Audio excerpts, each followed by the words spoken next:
You might be wondering, why are housing prices so high? And that's okay, because everyone is. In this video, I'm jumping straight into the reasons on why it's so high right now. And by the way, if you got any value from this video, don't forget to hit the like button. Let's get started. Now, here are the 4 reasons that I, as a real estate agent, have seen that justify why the prices are so high. Number 1, the rates are so low. Number 2, inventory is at its lowest ever. Number 3, no foreclosures are happening. And number 4, millions of businesses are pivoting. Now, if you came to the video just to get the quick answer, there it is. But if you like detail, stick around. Now, guys, the first one is rates are so low. Now, I want you guys to pay attention to this. You want to buy a home that's worth $300,000. Now, you're putting 10% down, which is $30,000. So $300,000 minus $30,000 is $70,000. In today's market, you can get a 30-year fixed loan for 2.5%.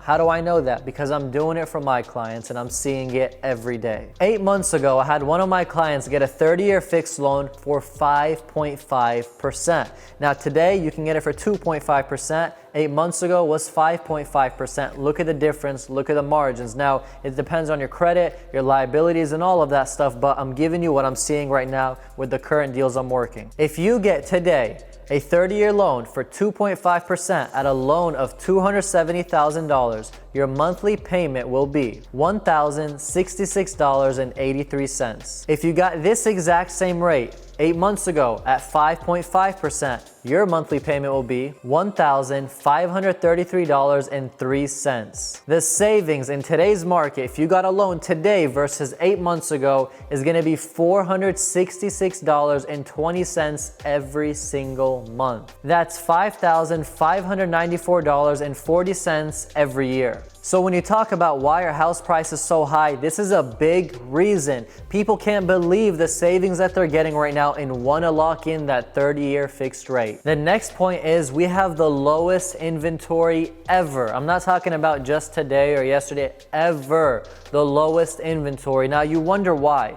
People do not want to sell their home during all this uncertainty. People do not want to list it on the market, do open houses, do showings, and you walk up into their house and sneeze on their couch and pass down the virus to them. They're not willing to risk it. Now you might be wondering, if it's the highest ever, why don't people list their home on the market, sell it, make a good amount of profit, and go somewhere else? Well, because it's common sense. If you're selling at the highest in the market, yes, you're going to make some good profit, but you got to go buy another house. And that other house you're going to buy is also going to be at peak and at the highest in the market. So really the profit you made just went into that new house. In my personal opinion, anybody who's bought a house in the last 2 years has insane appreciation because the market skyrocketed. In 2016, 2017, 2018, 2019, we all thought the market was at its peak and that it was going to crash, and it's still going up. And in 2020 today, when the virus hit, everybody said the market's going to crash, and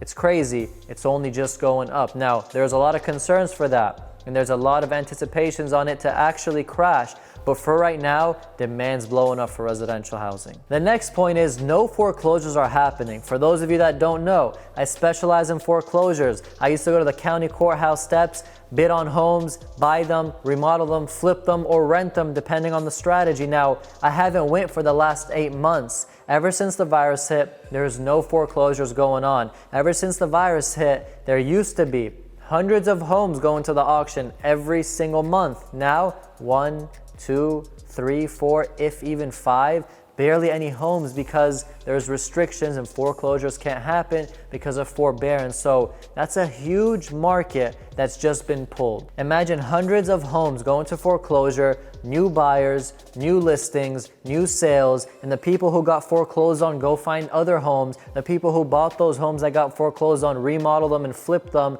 remodel them and list them to go on the market for lease or for sale. So much of that, so much business that used to bring has just been sucked away. And the last point is businesses are pivoting.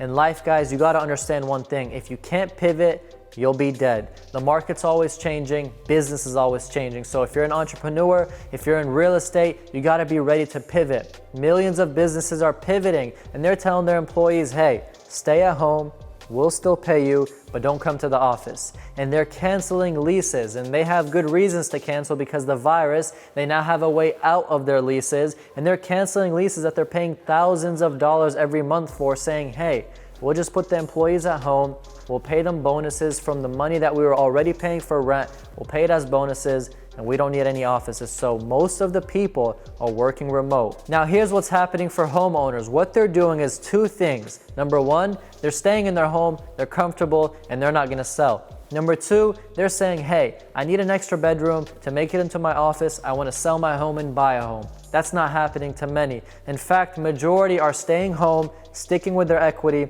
and trying to play it safe. So they're staying at home, they're not listing their house in the market, and they're now working from home. So what this is saying is the following. There is no supply, there is high demand, there is low rates, and there is the world shifting and pivoting. So if you're someone who's wondering why the housing prices are so high, I hope this video made it more clear. Anyways guys, I hope y'all enjoyed this video. Don't forget to subscribe, and I'm out.